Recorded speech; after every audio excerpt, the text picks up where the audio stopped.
So I'm not going to be talking about dating skills for men today. Um, that's a different talk altogether. But I've got an interesting story about how I escaped the rat race and started to live and work my passion. And hopefully everyone can at least resonate with it a little bit. So let me start by telling you, who I am and where I came from. So I'm a golf geek. I was a golf geek growing up. If anyone has watched Caddyshack before, this is how I used to behave on the golf course. And my dad, who's in the audience, used to say, until you're a scratch golfer, you're not allowed to break your clubs. And I still broke a lot of clubs. I didn't tell him about it. But so I grew up playing a lot of golf. That was my passion. High school, college, all I did was golf. I lived, breathed, slept golf. I got recruited and played at UC San Diego. And during college, I didn't really focus on what I wanted to do after a lot. I just focused on golf because the PGA Tour was this thing that, I thought maybe there was some glimmer of a hope. And then as college kept going and I started meeting some women, I got less interested in golf. And then I got more interested in poker. So this is an even more geeky activity than golf. Though that's not actually me, but I had these huge monitors, and online poker was a way to make money. You can no longer do it in the U.S. legally, but this is what I did my last 2 years of college. And it was fun, and it was weird because it was almost like printing money. It was very easy to win. I read a couple books, and I started making all this money playing poker, and I realized, well, I'm making way more than a normal job I could get, but do I really want to be this guy? Do I want to be sitting in a room in a poker dungeon playing poker for the rest of my life? Certainly not. And it didn't matter anyways because the wonderful government outlawed that. So there went that source of income. So when I was graduating college, I knew that the golf thing wasn't going to work out, and the poker thing wasn't going to work out. And I didn't really know exactly what I wanted to do. And I was lucky to get a job from a friend of mine, and it was working at an investment bank. Has anyone worked in the financial industry, investment banking? Show of hands. It's not that fun, I promise. So my boss, this was me selling some of the different products we offered. My boss said to me on the first day, he goes, RK, he's this little Italian dude, he goes, RK, you show up at 9 and you leave at never. I said, that doesn't sound very good. But I went to work, and my job was to raise money from rich individuals to fund startup companies. And it wasn't easy. It was scary. I had to get on the phone and talk to people that, a lot of the time, they're like, who's this kid? I was 22, and I was asking people for hundreds of thousands of dollars. Not easy at all. Very scary. But I learned a lot about myself. I learned a lot. Just learning how to sell is a great thing to learn to do, because I'd never sold anything in my life. But I really didn't like that job because I didn't get to play golf, and I didn't get to have fun very often. I was in the office all the time. I started getting nice and fat. You'll see a picture of me later where I'm nice and fat in my underwear, so get excited for that. It was the only time in my life where I really wasn't having much fun. And growing up, my mom held me back in kindergarten. I did an extra year of pre-K, even though she told me I was smart, but I wanted to play. She said, he needs an extra year to play. And I love to play, so having a 9-to-5 job, it just didn't sit well with me. And I was in there for about 2.5 years, and I knew I needed something else to do. So while I was supposed to be working, I spent a lot of my time surfing the internet. They were nice enough to not, put those blockers on your computer. So while surfing the internet, I stumbled across some dating advice sites, how to improve your success with women. And I wasn't getting a lot of dates. I didn't have a lot of time to go out and be social because I was always working. And I was really fascinated with this whole idea of becoming more attractive, improving your confidence, and I started studying stuff, going to seminars. I'm not really sure what's going on with this guy here. But what happened at some of these seminars I was attending was there were potential clients for me that I met and I was able to raise money for at my job. So I met this one guy, for example, and we became friends through the seminar, and he ended up investing about $100,000. And I said, maybe I can convince my boss to let me go to these seminars on Fridays, and then I won't have to go to work, because that sounds like a good idea. So he fell for it, and it was actually good that he did, because I started bringing in more money to the company. And then I figured, I'm pretty good at golf. Why not meet rich people on the golf course? What am I going to do sitting in an office? Who am I going to meet in an office? So I thought, well, maybe I can convince him to let me go out on the golf course and meet potential clients.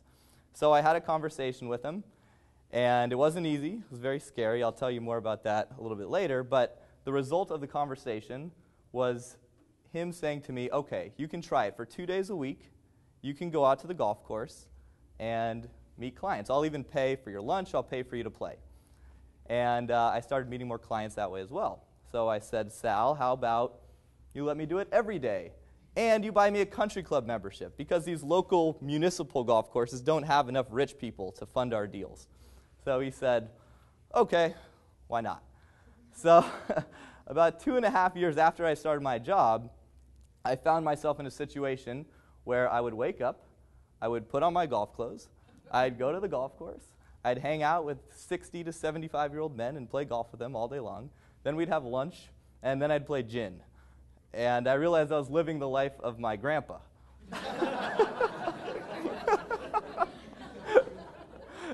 And it was nice. The people that, the other guys that worked with me, who were still stuck in the office, hated me, because I'd show up at 4:45 in my golf clothes, and I'd be like, hey, what's up, guys? I'm just going to check the email real quick.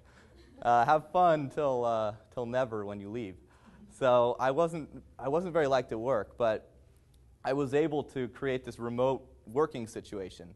And what that allowed me to do was really freed up my time to start blogging and going to even more seminars and meeting more people.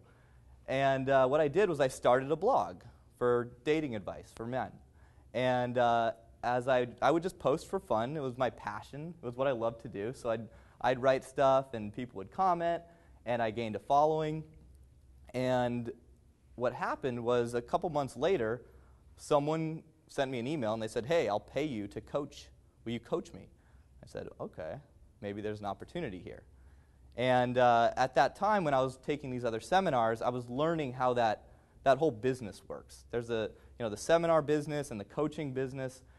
It looks like you just come up here and you give a talk or whatever, but there's a lot of stuff going on in the background. You can ask Monish. Just getting this room together, there's a lot of things that you have to learn to be in the seminar business. And one of them is internet marketing. So this says, hold that thought, honey, I need to check my website rankings. So what you end up doing is you're spending a lot of time on the internet, blogging, marketing. You have to learn all this stuff. But I had the time to do it because I wasn't forced to be at work. And it was fun. I was working on my own thing. It was exciting. I was passionate about it. So what happened in 2008 was, as I'm sure many of you guys remember, the banking collapse. And what happened to my job was it went away. Our company pretty much folded up. And it was perfect timing, because even though I was on the golf course and I didn't have to be in the office, I still was feeling like, am I going to really do this the rest of my life? This doesn't really feel like there's anything there. I'd go to the golf course, and I'd come home, and I just didn't feel fulfilled. But when I was working on my site and working with clients that I had in the dating industry, I felt good. I felt alive. I felt empowered. And it was the perfect kind of kick in the pants to say, you know what? I could either look for another job that I don't like, or I could make this passion work. And a week later, I was able to create a couple more clients and replace my old income at my job. So now I was making the same amount of money doing what I love to do. And from there, it's taken off, and it's been awesome. So I love to, get up here and talk to anyone who's willing to listen, so thank you for that. And this year alone, I've traveled to London, Budapest, all over Europe, coaching guys, giving talks, and I love to tell this story as well on how you can, just start something with what you love to do, blog about it, tell people what you're doing, and turn it into a business. And that's what I'm going to teach you guys today, is I'm going to give you the steps to kind of do that, if that's something you want to do. So, this talk is for you if you're sick of being bossed around, you're tired of feeling like you're spinning your wheels at work, you're not passionate about your job, and you're working for the weekend. All I cared about was Friday and Saturday and Sunday, and everyone hates Monday. Now Monday's my favorite day because everyone else is at work, and the golf course is empty. If you want to smoothly transition out of your job you don't like into a career where you work your passion, you like to make money selling your expertise, and you're not sure what sort of business to start, how to choose a market to go into. So I'm going to talk about the 7 Ps to a passionate and profitable profession. And this first one does not start with a P, so I apologize. But there's a P right here. Okay. So fireproofing, playing on your court, picking a niche, playing business versus taking care of it, packaging your product, picking a platform, pinpointing opportunities and making mistakes. And I think that's every P in the English language, so if I've forgotten one, just tell me after. So we're going to go through these. And if some of these things don't totally make sense, don't worry, because I'll cover them all. And I'm not going to be able to cover all of that stuff today. There's a lot that goes into this, obviously. But I want to give you as much as I possibly can in the short amount of time I have. And at the end, I promise I'll show you how you can get more if you want to. And if you have any questions, please hold those to the end as well. So let's dive in. So you're fired. No one likes to hear that. I want to tell you a quick story about how to get fired from a volunteer job. I'm sure you all woke up this morning and thought, I really want a volunteer job that I can get fired from. I'm sure that crossed your minds. But in all seriousness, this is what happened in my first job. I worked at a golf course when I was 16. It's called Meadowlark Golf Course. And I was always hanging around the course after school, and I figured might as well get this job where you can work from Sunday from 12 to 6, and you'll get free golf, free food, free driving range access. And that way I wouldn't have to bug my dad for money when I went. So I applied for the job, and they already knew me. I pretty much had the job. I was a shoo-in. And I remember in the interview, at the end, the manager, she asked me, "So, Robbie, tell me, why do you want this job?" And I said, "For the free golf and the free range balls." She goes, "Wrong answer." And I said, "Oh, no, I just want to be part of a team and, all that crap," right? She goes, "Okay, you're hired." So I wasn't the most responsible kid back then. I only had to show up for 6 hours a week, but I missed probably my first 2 or 3 out of 8 shifts. Just didn't bother to go. One time I showed up with a wrinkled shirt that I pulled out of the back of my Suburban that definitely was not washed, and walked into the job like that. They didn't like that very much either. And then when I stole some golf carts one night and took them out with my friends to drive around in the mud and go through the sand traps, they didn't like that either. So I had my first experience of being fired, and it didn't feel good. I cried. I was 16, and when they fired me, I was in the office crying. It was just humiliating. It wasn't that big of a deal, but it was humiliating. And, if anyone's been fired, I'm sure you've experienced that, or laid off. It's not fun. And I want to tell you how you can make yourself fireproof. Now, the first question to ask is, are you replaceable? So who has jobs where they have a boss in the room? Yeah. And are you replaceable? Can someone else come in and do what you do? And if the answer is yes, you're in trouble. Because the next time a layoff comes around, maybe you don't get laid off, but you're worried about getting laid off. And that's not a fun feeling. So if you're replaceable, we want to change that. And to start to figure out how to do that, ask yourself, what do you bring to the company that's unique? And maybe your job doesn't require you to bring anything to the company that's unique. Maybe that's not part of your job. But I challenge you to figure out a way that you can do that. The reason that I was fireproof at my old job at the investment bank is because I raised so much money, they couldn't fire me. Half of the clients were my clients. So if they fired me, I could take all those clients and go somewhere else. And that gave me the leverage to have that conversation with my boss and ask for the time away from the office. And the other guys, the other salesmen, they couldn't do that because they weren't as good. They didn't raise that money. And they were kind of mooching off the company's coffers. While I was bringing stuff into the business, they were expending the resources. And if you can put yourself in a situation where you're an asset to the company, you can get them to do anything you want. And it's a very powerful situation to be in. And if you're not a salesman, if you don't have that luxury, you can start looking and asking yourself, well, how can I improve the business? What are the things that you hate about your job, the little details every day that annoy you? My girlfriend's a pharmacist, and she gets really annoyed when people come up to her and ask her where they can find duct tape. She goes, I didn't go to school for 3 years to answer questions about duct tape. So I'm always thinking of crazy little ideas for her and stuff like that. But I figured, why not put a sign up here saying, if you need a prescription filled, talk to me, and all your other questions can be answered over here. So I'm always thinking of different ways to turn problems into solutions. So if you're not sure, start to think about that. And even if you work at McDonald's, there's an opportunity, right? Even if your job is flipping burgers, learn how the machines work, learn how the register works, learn about these other things that aren't part of your job. And a lot of the time, you'll find a way to improve something else, and you can present that to your boss, make yourself the spearhead of that operation, and put yourself in a situation where you'll have some leverage.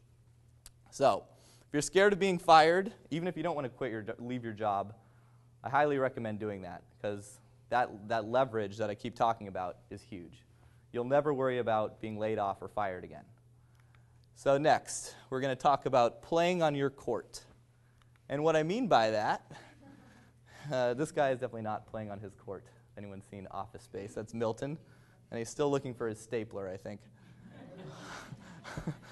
Well, he did get out of his job. He burned down the company. So, playing on your court means working from wherever you want, negotiating a remote working situation. And that's what will give you more time. If you want to start a business on the side, we need time, right? There's only 24 hours in a day, and if you work from 9 to 6, and you have to eat, and if you have kids, or if you have a girlfriend or a wife, you have to spend time with them, you need to create more time to work your passion. My relationships in the past were never very happy. The women I was dating at the time were never happy when I would come home from work and get on the computer and just ignore them. So if you have a job and you have this extra job that you're starting on the side, it can be very time-consuming. So getting out of that office and having that extra time is huge. And most of the stuff that you do in your current job, you can probably do it from home. I mean, if you have a computer or even an iPad, you can probably do 90% of what you do there, unless you're digging ditches and stuff like that. Doesn't seem like there's a lot of ditch diggers out here. I don't know. Doesn't look like the ditch digging crew. So, but think about it. What can you do as homework? What can you take home? And for me, it was obvious.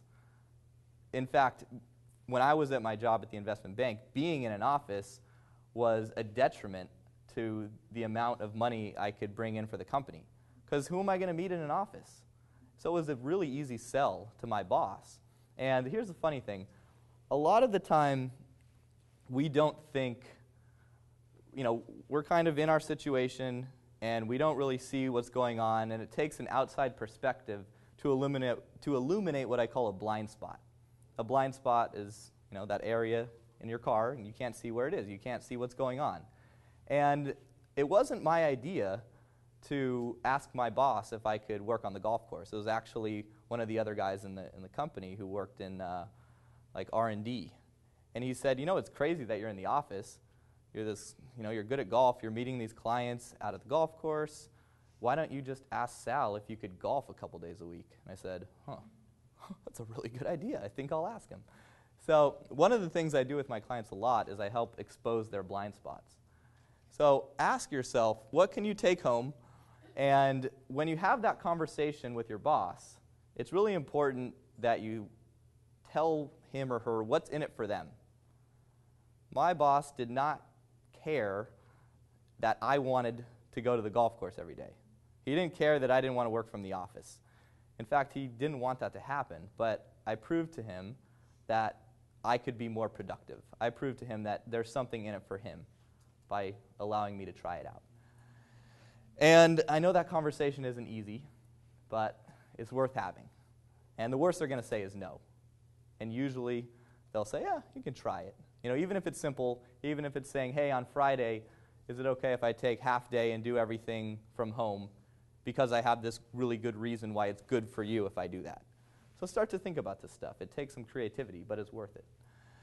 And if you can't get all 5 days, negotiate a trial period.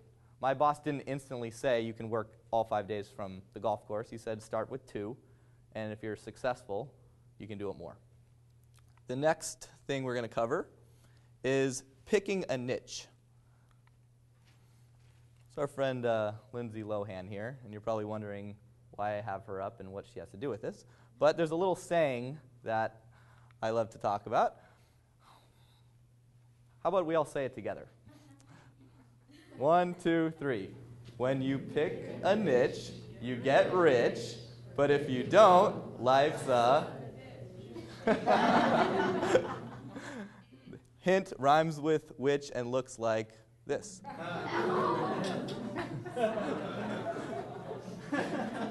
So, that is what happens when you pick a niche. Let me talk about niche. Some people may or may not have heard of this term before. A niche is a subset of the market. So, for example, there are other dating coaches out there, believe it or not. There's actually a lot of them. The market of dating coaches is filled with competition. And how I differentiate myself is I teach people to be more authentic, and that will make you more dateable. There's a lot of people teaching you how to be, disingenuous and be a trickster and stuff like that. And I know that that stuff isn't for me, and I know I don't want to work with people like that. I want to work with people like me. So I decided to, why not, work with people like me. So if you had to wake up every day and work with people exactly like you, do you think your life would be better or worse? Someone said worse, I hope not. You might not like yourself that much. But it's really nice when I work with a client and they're just like me because we're friends and we get to hang out, and it's like talking to a buddy instead of having these stuffy business conversations. And why it's so important to pick a niche with what you're doing is you'll be able to stand out. You'll quickly become an expert in the field. If you're the only one, there's no competition, you're by default an expert. And let me talk about becoming an expert, because some of you may be sitting in your chairs thinking, yes, I'm already an expert in something. I could start a blog right away. I could start a business selling my expertise. And some of you may be thinking, I don't know what I'm really an expert in. I do this thing that I'm an expert in, but it's not my passion. And I want to do this other thing that I'm really passionate about, but I don't feel like I'm an expert, and I don't feel like I could charge people or get any clients. When Monish was telling you about the conversation we had over lunch, and I was asking him about the empowerment conference, and he was saying to me, he goes, I want to put on a conference. Last year was such a hit, but the conference was just about empowerment, and it's such a broad thing. And if you were to see a flyer on the side of or a billboard on the side of the freeway, and you're driving down the road, and you see need empowerment, how many people are actually going to investigate that further? Not many, right? Because it's so abstract. It doesn't really apply. But if you see escape the rat race, leave your 9 to 5, and live your passion, who's interested in that? Obviously everyone who's here. And Monish asked me, he said, well, I'm not an expert in that. I still have a 9 to 5. I said, it doesn't matter. You can bring in other people who are experts and still put on an awesome event, and it makes you look better. You know? And another example of that is a guy by the name of David D'Angelo, who was the very first guy to start the whole men's movement for becoming more attractive and dating. And he wasn't an expert. He was a little computer geek. And he assembled every guy he had ever met, every guy and every woman who was some sort of dating expert, and he put out a product every month. And that was just called Interviews with Dating Gurus. He charged $50 a month for this product, and about 2 years later, he was making $20 million a year from subscriptions to that product. There's people that got those DVDs every month and they loved them. $20 million a year, and he was not an expert. So you might not be an expert, but you can still bring experts together. You can still talk about it. There's a lot of ways you can be creative, even if you're worried about that. And when you're asking yourself, who do I want to work with? What do I want to do with this expertise? The way to pick your niche a lot of the time, there's a lot of stuff out there, and I struggled for many, many years to really hone in on who my ideal client was. Who am I marketing to? For a while, I thought to myself, I really want to market my dating services to really rich guys because they'll have more money to pay me. But that's not really a niche. That's just me thinking I want to get paid more. And it didn't occur to me for a long time that I should just market to people like me. They're already the people that are going to resonate with my message. So oftentimes when you're looking for your niche, you can look at yourself. Who's your ideal client is probably you. Like, I'm my own biggest success story when it comes to improving my dating skills, my relationships. So I write my marketing copy for me, and it resonates with other people like me. So let's move on to this question. But Robbie, I can help everyone. Sometimes I think this too. Everyone should listen to me because I have so many good things to say. I can help everyone. But when you market to everyone, you market to, rhymes with Schno one. And an example of that is, let's say you're sick and you have a headache, and you go down to the drugstore or your local pharmacy, and there's 8 million bottles, and you don't really know what any of them are, but one of them says headache relief. You're going to pick that one, even if it's the same exact potion of the general pain relief. You're going to go with the headache, right? So niche marketing, I can't really harp on this enough. It's very important. And once you have your niche, once you know who you're marketing to, that's the time to start talking about what you do. It's the time to start your blog. Blogging is so easy, it's so fun, and there's so many people who are bored at work that want to read your blog. So I'll tell you a quick story. There was a guy who was an expert in worms. Worms. Like, who would want to be an expert in worms? But this guy was crazy about worms. It was his, just all day, all night, he studied worms. And he decided to start a blog about worms. And you'd be like, this worm is really blah, blah, blah. Slimy and gross, and it lives in bad places in your body, whatever. And he had no idea how he was going to monetize his expertise and passion regarding worms. But one day, he was contacted by a fishing operation, and they said, wow, you wrote that article about worms and how this certain fish really loves these worms. Do you think you could help us develop a bait? And he said, yeah, sure. So he helped this fishing company develop a bait, and he ended up making millions of dollars from his expertise from this fishing company. So you never know. Even if your passion is worms, something so silly, you could still strike it rich, and you could really create value for people. So doesn't matter what your passion is, find a way to talk about it.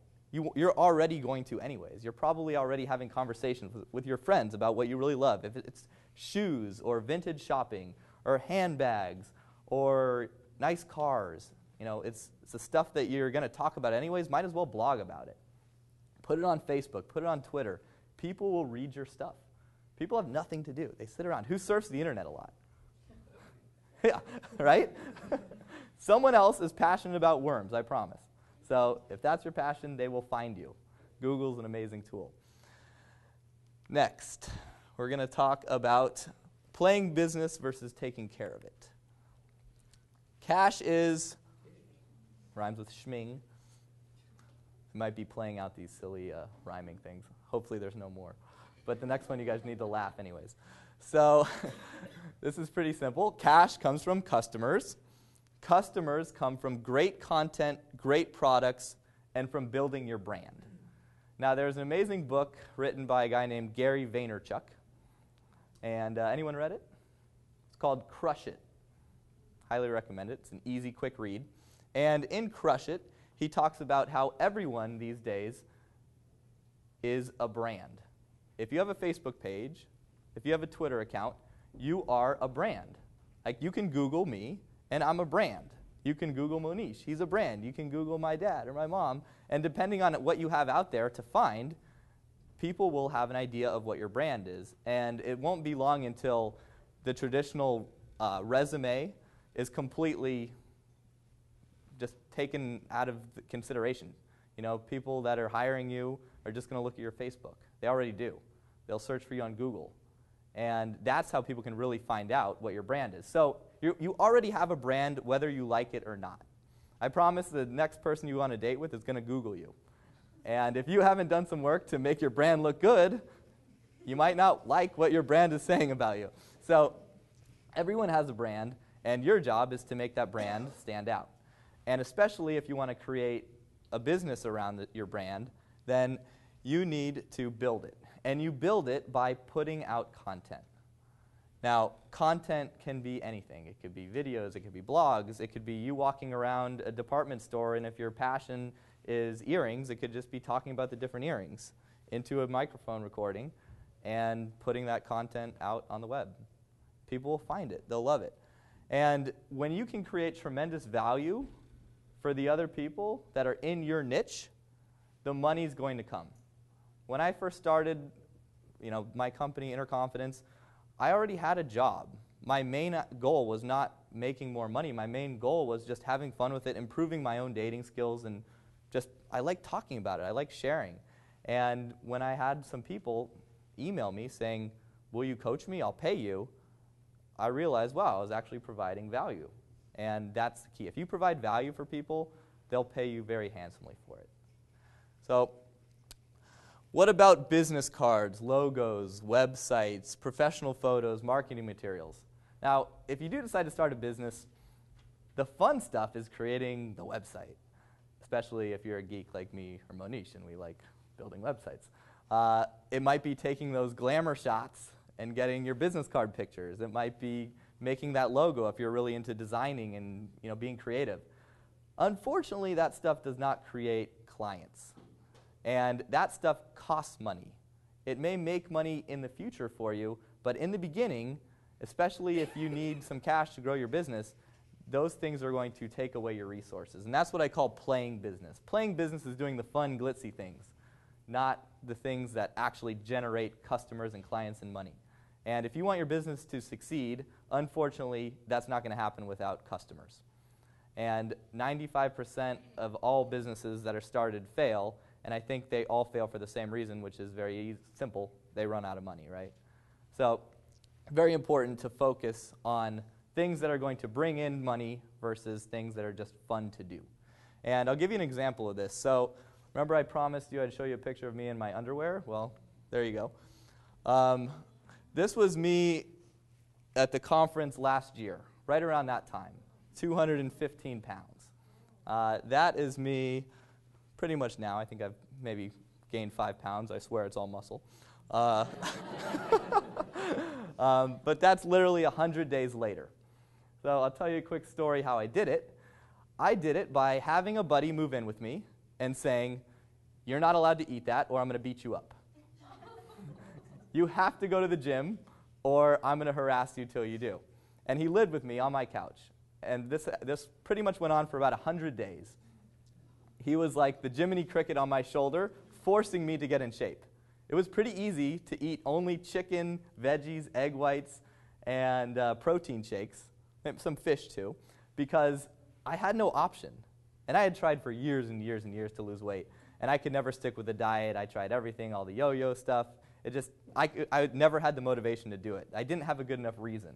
And this was a good enough reason. Either eat well or get beat up. So I lost weight. He lost weight the same exact way. And some of my clients that I already had that were working with me for dating came to me and they said, wow, can you help me do that too? And I said, sure. And I moved in on their couch. And I had other people moving on their couches. And we started this business where we basically force you into losing weight. And we generated almost $100,000 in revenue before we had a business card, before we had a website, before we had a logo. Thank you. So I use it as proof. You don't need that stuff. If you're waiting to start your business because your website doesn't look pretty enough or your business card isn't good enough, it's not worth it. Just start talking about what you're doing. And it's nice when you have results that kind of speak for themselves. When people see you and they say, hey, what happened to the rest of you? And they want the same thing. It's easy, but it's just an example. So the next one is packaging your product. Yeah. Anyways, package. These guys know a thing or two about packages. So, put out awesome content by being. Did you guys see that over there? Don't worry if you did. So, one of the things that can be challenging for people is when you're putting out content around what you're passionate about. A lot of the time, you might be worried about how you come across, how you sound, especially if you have a racy sort of subject. When I talk about dating, that can be a racy subject. Some people are like, you're a dating coach, you teach guys to, build attraction with women? Shouldn't it just be this natural thing? Shouldn't nature just make this happen? And I say, yeah, but some guys want to get better at it. And in the past, sometimes I would tiptoe around certain topics. I didn't want to talk about them, or I didn't want to, ruffle people's feathers. But the key is some people are going to like you, and some people aren't. It's just how it goes. And the more people that don't like you, a lot of the time that's a good sign. It's not that bad to have some haters out there, because it means that, for everyone that hates Donald Trump, there's a lot of people that hate him and they don't like his hair, they think it's a wig. There's a lot of people that love him too, and he's pretty successful. And if everyone thinks of you as just like, yeah, he's okay, he's a whatever guy, then you're probably not that successful. But if a lot of people love you, there's going to be just as many people that hate you. So put out content that's authentic but edgy. And it'll be edgy if you're just honest. If you talk about what you really like and you don't hold back your opinion and you shout your message to the world and you don't apologize for who you are, people will really resonate with it. They'll love it. And those will be your followers. Those will be your clients that ask you to show them the way. So don't be afraid to be who you are. And a couple of examples of this. Tim Ferriss. Who's heard of Tim Ferriss? His deal is the 4-hour X. He started with the 4-hour work week. And he talks about some of these concepts as well. I learned a lot from him. How to negotiate a remote working situation, how to negotiate your salary, a lot of different things. And his content is very edgy. And there's a lot of people, just from this title alone, 4-hour work week, that's not possible. But he did it. And just that title makes you think. Just like the title that Monish came up with for this conference. It makes you think. It resonates with you. So it's okay to be authentic and edgy. Next, picking a platform. So once you have your product, you need a way to get the word out for it. And that is to make sure that you use a platform that really allows you to express your authenticity. You could do videos, you could do audio, you could write blogs, you could create a widget. I don't know what your passion or your expertise is, but there's a lot of options. And a lot of people will just throw out nonsense, saying everyone needs a talking head video on their website of you explaining what you do. And I'm not a big fan of talking head type websites. For me, because when I get in front of a camera and there's no audience and there's no one to talk to and I'm sitting there talking to the camera, I don't come across as fun. I come across as stiff and weird, and the video's boring, and I can't even stand watching it, so I know other people aren't going to watch it. But when I write, I feel really empowered to just get out there and say what I need to say, and I can put funny jokes in there and stuff like that. So I know for myself that video content on my website or on my blog isn't my best way to get my message out. So I stick with writing stuff and by recording podcasts. And some people love videos, but you don't have to have a video. Some people would rather read stuff or listen to MP3s in their car on the way home. So it's very important to make sure that you're expressing yourself in the best way possible. And don't just make a video or write a book because someone else told you to write a book or make a video. Do it with the thing that fits who you are. And some examples of this, that same guy I talked about before, Gary Vaynerchuk, who wrote Crush It, he started a company called WineLibrary.tv. And all it is a video site where he tries different wine, and he's an expert on wine, but the way he kind of made his name for himself is he compares the flavor and the taste of wine to not like, oh, it tastes like this succulent flower and this spices. He goes, yeah, this one tastes like the bottom of a shoe, and this one tastes like, bubble gum, and he's describing wine in a fun way, and then he spits the wine into a Jets bucket. So he gained just millions and millions of traffic to his website just by being authentic and edgy and talking about his passion of wine in a way that could connect with young people that wanted to get into wine and they didn't want to do it in a stuffy way. And another guy, his name is Ramit Sethi, and he wrote a book called I Will Teach You to Be Rich. He's an Indian guy. He's about 30 years old, maybe 33 now, and he specializes in helping people between the age of 25 and 35 get their finances in order, automate everything, and create a financial foundation for the future. Get 401ks in order, all that stuff that you know you're supposed to do when you're around that age and you have a job, but you're overwhelmed by it. Like I certainly didn't want to set up a 401k or balance my budget, but he makes it fun, and he's hilarious. His writing is, he's making fun of people and calling people stupid and idiots, and I like that stuff, so I like to read it. So these are just great examples of guys that, put they chose a platform that really talked about their expertise. How much more time do I have? Okay. I like that answer. All right, so that is picking a platform. And before I move on to the last one, who has questions about anything I've covered so far? Yeah. So, for the last thing, picking your platform, the platform is as in, what's your website name, or are you talking about platform for web or other platforms? The platform is how you get your content out there. So everyone's going to have a website, but is it going to be a site where there's videos, or is it going to be blog articles, or is it going to be audio podcasts? Does that answer? Yeah. Cool. All right. Yeah. Hey, Robbie, how often did you blog? So I blogged every day. I was doing it anyways. And when I started blogging, I was in the office. That was before I had that remote working situation.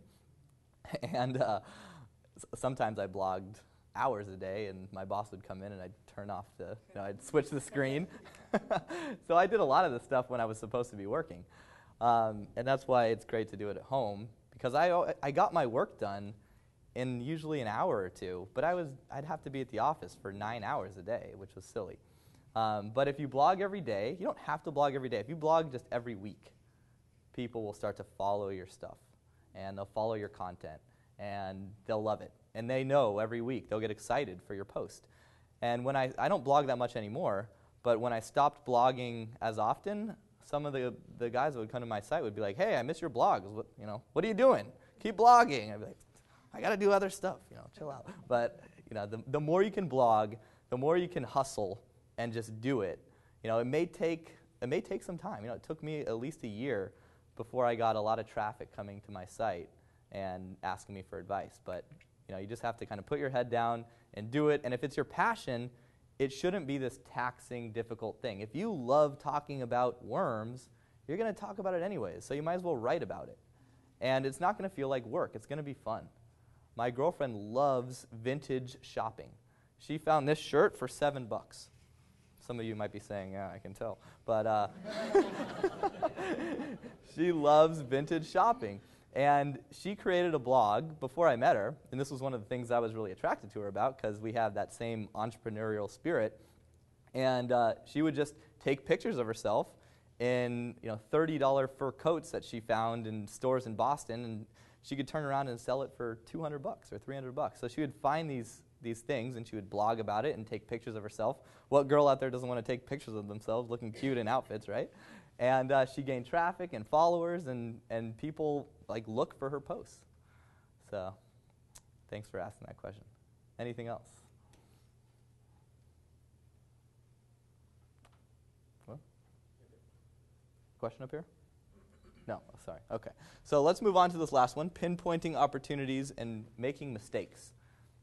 And Tiana talked about making mistakes, and I love what she added about the mindset and how it's so important to, you're going to make mistakes, just like Thomas Edison. You're going to fail, but the only thing that's important is that you don't quit. If you can just keep at it, eventually you'll figure it out, and you can learn from all your mistakes. And I love this little graphic here because it just so perfectly pictures, what creating a business around your passion is about. It starts with action. You have to do something. Thinking about it will not change anything. If ideas were worth anything, and I have a lot of ideas, I could open up a store and sell ideas. And I promise I'm not the first person to think of that, but the fact that it does not exist, there's no store you could go to buy ideas, means that ideas are worth how much money? Zero. Worth nothing. It's implementing an idea that makes it a worthwhile thing. So it starts with action. And when you take action, you're going to get a result. It might not be the result you're looking for, but it will be a result. And then if it's not what you wanted, you change that action. And keep taking action, and your results will eventually, you'll learn, I promise. It may take a while. Some of us are slower learners. It took me a lot of different failures to come up with a lot of the stuff that I do. But when you get those results, you'll start to build confidence. And the confidence just creates more action. Because when you're confident in your ability to do something, you're more likely to do it more. And you get more action. You get on this circle, and you can just go crazy. So really just do something, whether that's writing one blog post or buying a domain name. It starts with one thing, and don't be overwhelmed. You have to start somewhere. And before you know it, you'll be an expert in SEO and all these other crazy split testing and all this stuff I never wanted to learn. It's funny that I'm now an internet marketer is pretty much what I really do for a living. That's what I do. I'm an expert in internet marketing, but my passion is around the content I put out. And I never studied marketing in college. I never took a marketing class until I got into this stuff. I studied economics. And but I love learning about internet marketing because it drives my passion. So it doesn't feel like work. It doesn't feel like a chore. So work smarter, not harder. Doing the same thing over and expecting a different result is what? Insanity, right? So who's heard of the 80-20 rule? Who wants to tell us what it is? You'll get a prize. Yeah. Huh? Yeah. 80% of your results come from 20% 20% of? Exactly. All right. So this is courtesy of Tiana, so you can thank her.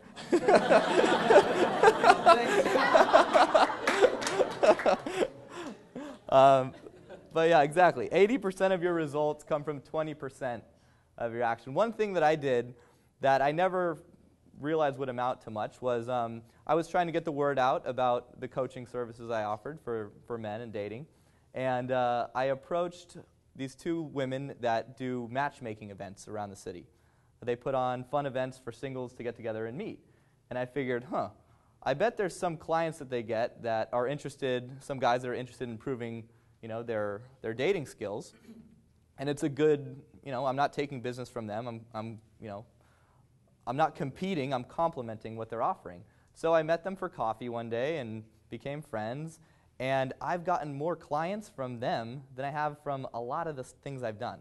And I almost didn't even take that meeting. I was like, I don't know these people. I don't want to call them. It seems like just this extra burden. But you never know. So focus on the things that really make you, and what I did after that was I went out and I met more of these matchmakers because I realized, wow, that's one of the 20% that's creating all these results. So there's going to be a lot of stuff that you're going to try, and focus on what's working, ditch the things that aren't. Now, another question. But Robbie, I don't have confidence. Anyone thought this before? You know, I want to start a business, but I don't have enough confidence to do it.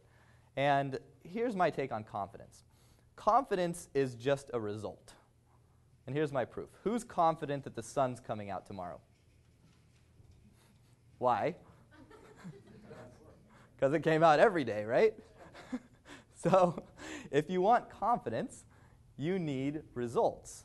Results create that confidence. For example, let's say you want to become a MMA fighter.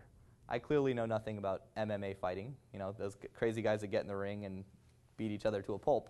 But if I know nothing about being an MMA fighter and I want to become one, who thinks it's a good idea to step into the ring without having any skills? Do you think I'm going to do that, first of all? No way. There's no way I'm going to do that because I'm going to get killed, and I know that. I don't know how to take a punch. I don't know how to throw a kick. I don't know defense. I don't know grappling. I don't know takedowns. And there's probably a lot of other things that MMA fighters could label up here, but I already know I don't know that stuff.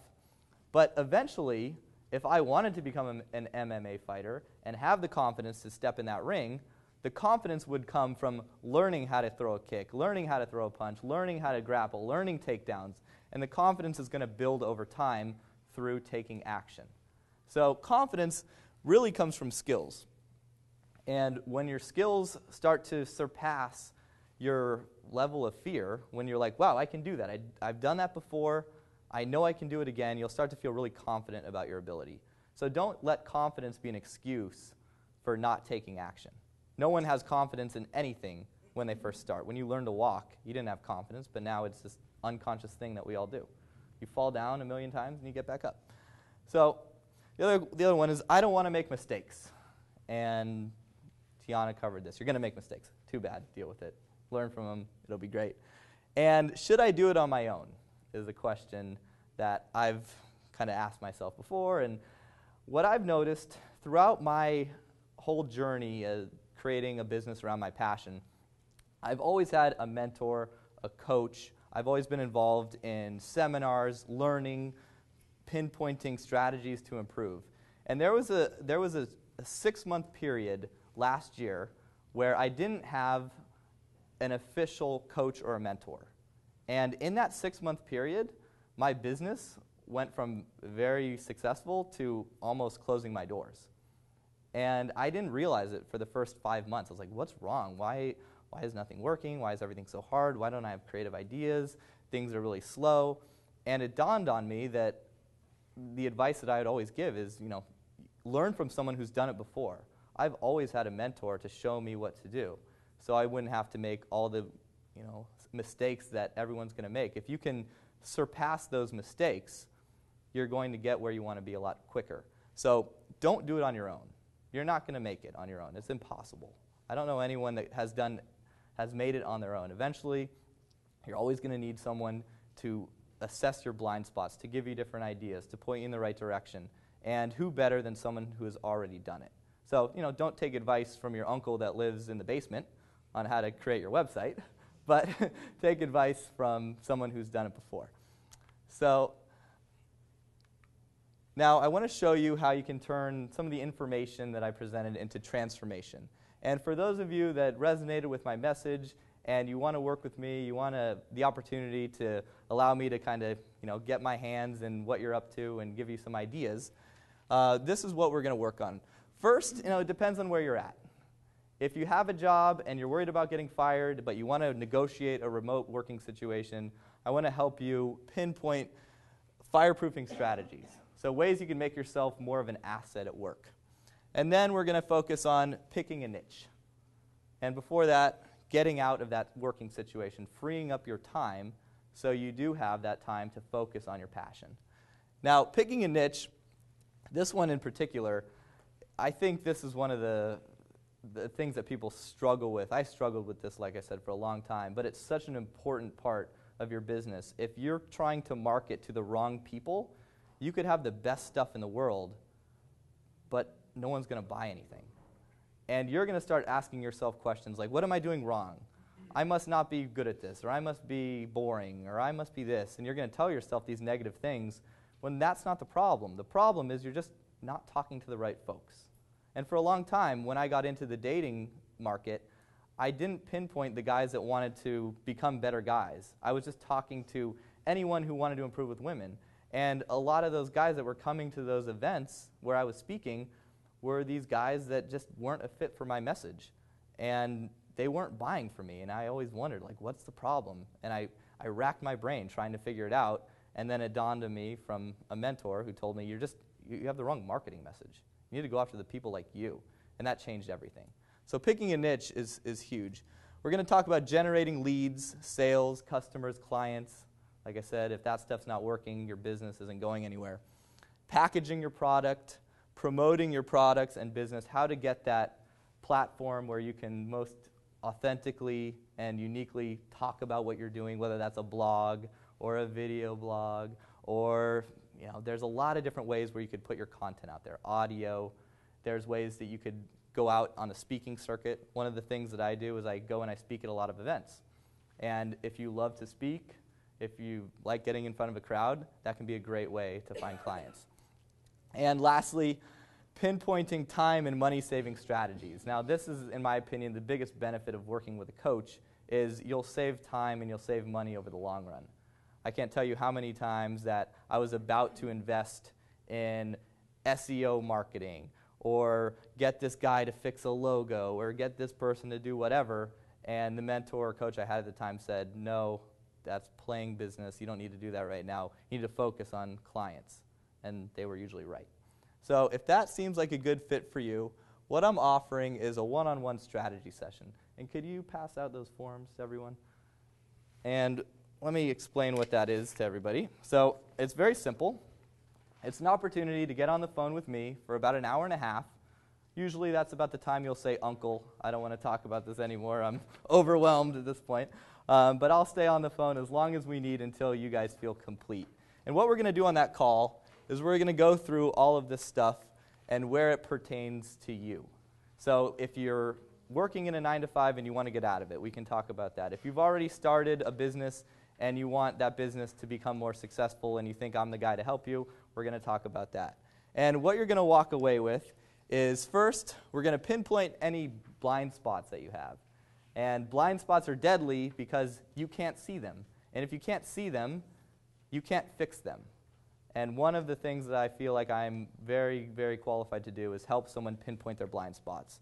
And a lot of the time, just a tiny tweak can make a huge difference, that 80-20 principle. Then we're going to devise a plan. How are you going to move forward? I'm going to help you devise this plan. We're going to work on it together. And we're going to brainstorm strategies for implementing the plan. The plan is no good unless you act upon the plan. Next, we're going to create some sort of follow-through, accountability, and support.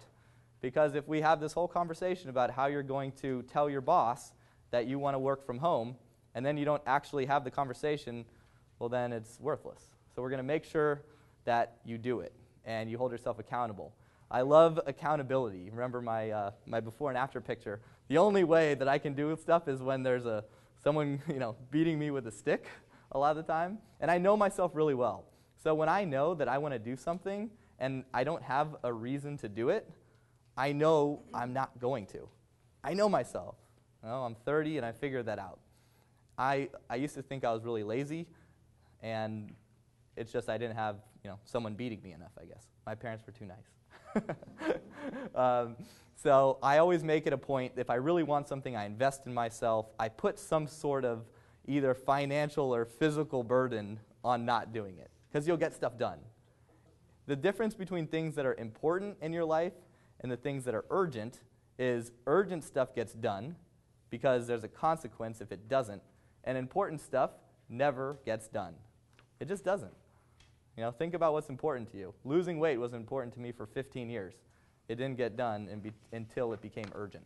So this is an opportunity for a little bit of urgency, some accountability, and an opportunity to really let me, get my hands on you. Not in that weird way, don't worry. So anyways, I want to thank you guys. If you have any questions or you want to talk to me, I'll be here in the back. And thank you for your participation. And